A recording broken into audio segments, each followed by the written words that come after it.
News नशा, आदत हर खबर की। नमस्कार दोस्तों, मैं प्रिंस गौर। लोकसभा चुनाव के बाद एक बार फिर केंद्र में मोदी सरकार बन गई। अब लोकसभा के स्पीकर के लिए चुनाव होना है, जिसे लेकर राजनीति शुरू हो गई है। सूत्रों के अनुसार विपक्षी पार्टी स्पीकर चुनाव के लिए अपना उम्मीदवार उतार सकती है। अगर डिप्टी स्पीकर का पद विपक्ष को दिया जाता है तो वो स्पीकर के लिए अपना उम्मीदवार नहीं उतारेंगे। एनडीए की नई सरकार बनने के बाद से ही यह अटकलें लगाई जाने लगी थी कि जनता दल यूनाइटेड जेडीयू लोकसभा में स्पीकर का पद मांग सकती है। इस पर 14 जून को जेडीयू ने साफ कर दिया था कि तेलुगु देशम पार्टी टीडीपी और जेडीयू एनडीए के साथ मजबूती से खड़ा है। स्पीकर पद के लिए बीजेपी जिसे भी नामित करेगी, दोनों पार्टी उसका समर्थन करेंगे।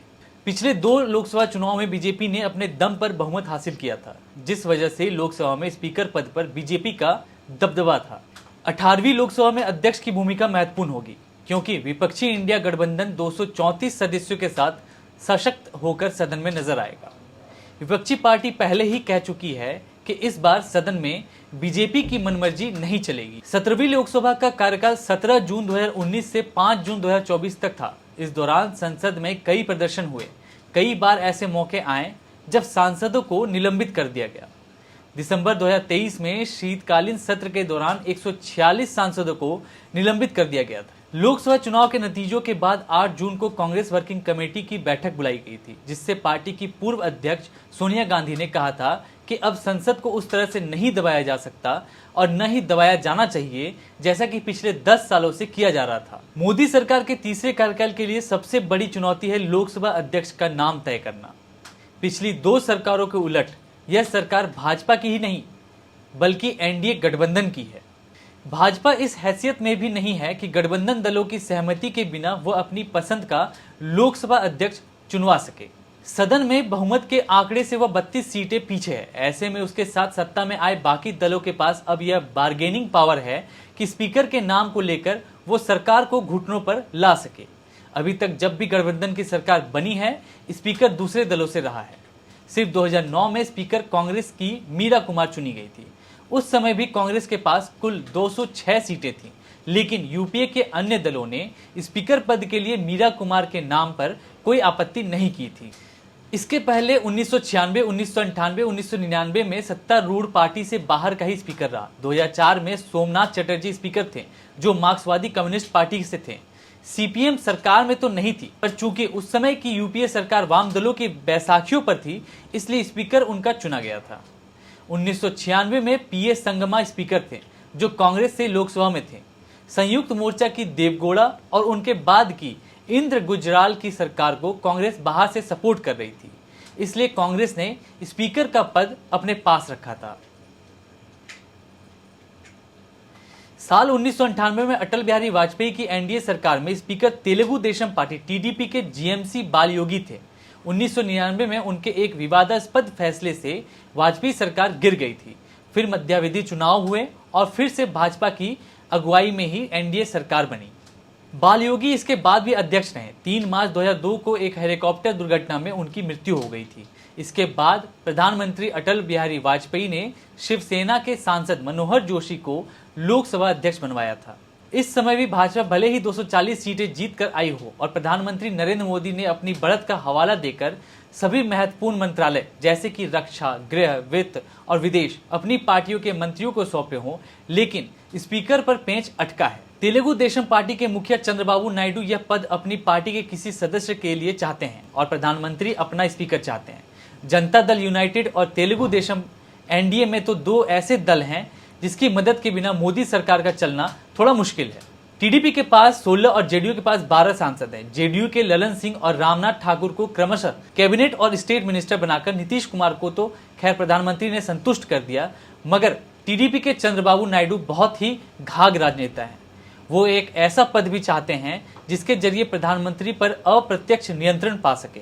टीडीपी सुप्रीमो चंद्रबाबू नायडू ने जब अटल बिहारी वाजपेयी जैसे सबसे घुल मिलकर चलने वाले प्रधानमंत्री के साथ खूब बार्गेनिंग की थी, तो मोदी को कैसे छोड़ेंगे। अब यह पद प्रधानमंत्री के लिए गले की फांस बना हुआ है। अगर वो टीडीपी के दबाव में आते हैं तो उनका पूरा कार्यकाल सांसद में रहेगा। इस बार सदन में नेता विपक्ष भी रहेगा। पिछली 2 सरकारों के विपरीत मोदी के तीसरे कार्यकाल में कांग्रेस ने 99 सीटें जीतकर नेता विपक्ष का पद सुरक्षित कर लिया है। उनको अपने हर फैसले में उसकी भी सम्मति लेनी पड़ेगी। प्रधानमंत्री नरेंद्र मोदी को कभी भी दबाव में काम करने की आदत नहीं रही है और 2014 से लेकर आज तक उन्होंने निर्द्वंद फैसले किए, मगर गठबंधन सरकारों में सबको लेकर चलना पड़ता है, उन दलों को भी जो आचार विचार में आपसे भिन्न हो। जाति जनगणना से लेकर मुस्लिम आरक्षण पर रोक लगाने के उनके इरादे तो खत्म होंगे ही, नागरिकता कानून पर अमल का कार्यक्रम भी स्थगित करना पड़ेगा। इसलिए प्रधानमंत्री नरेंद्र मोदी स्पीकर के पद को अपनी पार्टी भाजपा के पास रखना चाहते हैं। भारत में लोकतंत्र की जो प्रणाली स्वीकार की गई है उसे वेस्टमिंस्टर मॉडल कहा जाता है। इसके लिए संसद के निचले सदन लोकसभा में एक पीठासीन अधिकारी होता है जो स्पीकर कहलाता है। उच्च सदन राज्यसभा का सभापति उपराष्ट्रपति होता है। दोनों ही पीठासीन अधिकारियों के साथ एक एक डिप्टी भी रहता है, पर वह तब ही काम करता है जब अध्यक्ष अथवा सभापति अनुपस्थित हो। प्रधानमंत्री लोकसभा में अध्यक्ष की बजाय डिप्टी स्पीकर का पद गठबंधन के दल को देने के मूड में है।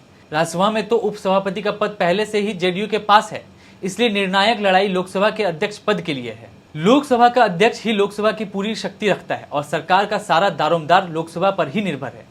लोकसभा का अध्यक्ष पूरे सदन का प्रतिनिधित्व करता है। अध्यक्ष के कामकाज पर कोई दखल नहीं कर सकता, अलबत्ता उसे हटाया अवश्य जा सकता है, पर इसके लिए सदन की कुल संख्या के आधे से अधिक सदस्यों की सहमति आवश्यक है। अध्यक्ष निष्पक्ष और पूरी स्वतंत्रता उसके पास होती है। पहली लोकसभा के अध्यक्ष जीवी मावलंकर ने एक उदाहरण प्रस्तुत किया था कि अध्यक्ष का आचरण कैसा होना चाहिए। चौथी लोकसभा के अध्यक्ष डॉक्टर एन संजीव रेड्डी ने तो अपनी पार्टी से ही इस्तीफा दे दिया था, क्योंकि उनका मानना था कि अध्यक्ष पूरे सदन का होता है और इसलिए उसे किसी पार्टी से बंध कर नहीं रहना चाहिए। संविधान के अनुच्छेद 100 के अनुसार अध्यक्ष किसी भी मामले पर मतदान में अपना वोट नहीं देता है। अगर मतदान के दौरान मत बराबर हो जाता है तो अध्यक्ष अपना मत दे सकता है। लोकसभा अध्यक्ष का चुनाव लोकसभा के सदस्य करते हैं, लेकिन इस पद के लिए नामों का चयन राजनीतिक दल करते हैं। सत्तारूढ़ दल अपने ही नामजद सदस्य को स्पीकर बनवाती है। वहीं गठबंधन की सरकार है तो यह पद दूसरे दलों को भी जा सकता है। लोकसभा अध्यक्ष की ताकत का तब खुलासा हुआ जब 1998 में स्पीकर का पद टीडीपी के जीएमसी बालयोगी को मिला था। उस समय भाजपा के पास 181 सीटें थीं। अटल बिहारी वाजपेयी ने राष्ट्रीय जनतांत्रिक गठबंधन एनडीए बनाया है और प्रधानमंत्री चुने गए। तब भी टीडीपी उनके साथी और टीडीपी सुप्रीमो चंद्रबाबू नायडू ने स्पीकर का पद अपने खाते में करवा लिया। जीएमसी बालयोगी स्पीकर बने। वे पहले दलित स्पीकर थे, लेकिन 1999 में जब वाजपेयी सरकार से एआईएडीएमके की जयललिता ने समर्थन वापस ले लिया तो उनकी सरकार के विरुद्ध अप्रैल 1999 में अविश्वास प्रस्ताव लाया गया। फ्लोर पर पक्ष और विपक्ष में 269 वोट थे, लेकिन बालयोगी ने ओडिशा के मुख्यमंत्री गिरधर गोमांग को भी वोट डालने की अनुमति दे दी। वे लोग कांग्रेस के लोकसभा सदस्य थे और उन्होंने मुख्यमंत्री का पद संभालने के बाद भी संसद से इस्तीफा नहीं दिया था। गिरधर गोमांग के वोट से वाजपेयी सरकार गिर गई थी। उस समय अगर लोकसभा अध्यक्ष जीएमसी बालयोगी चाहते तो गिरधर गोमांग को वोट करने से रोक सकते थे, लेकिन उन्होंने ऐसा नहीं किया। लोकसभा भंग हुई और मध्यावधि चुनाव हुए। भाजपा को 182 सीटें मिली और फिर से वाजपेयी एनडीए की तरफ से प्रधानमंत्री चुने गए।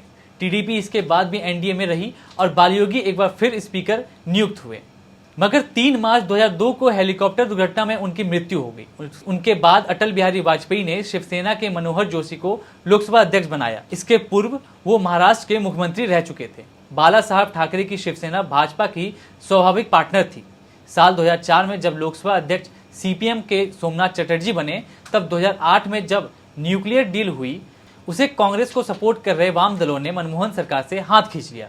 उस समय लोकसभा अध्यक्ष सोमनाथ चटर्जी ने अपनी पार्टी सीपीएम का आदेश नहीं माना था। उन्होंने अध्यक्ष की गरिमा का मान रखा और पार्टी का आदेश होने के बावजूद मनमोहन सरकार के विश्वास प्रस्ताव के समय निष्पक्ष रहे। उन्होंने लोकसभा अध्यक्ष का पद भी नहीं छोड़ा। वे पूर्वतः स्पीकर के पद पर बने रहे। आखिरकार सीपीएम ने उन्हें पार्टी से बाहर कर दिया। और आप हमसे जुड़े रहने के लिए सब्सक्राइब करें YouTube पर, फॉलो करें Twitter पर और लाइक करें Facebook पर। और ज्यादा जानकारी के लिए आपको टाइप करना होगा सिर्फ न्यूज नशा।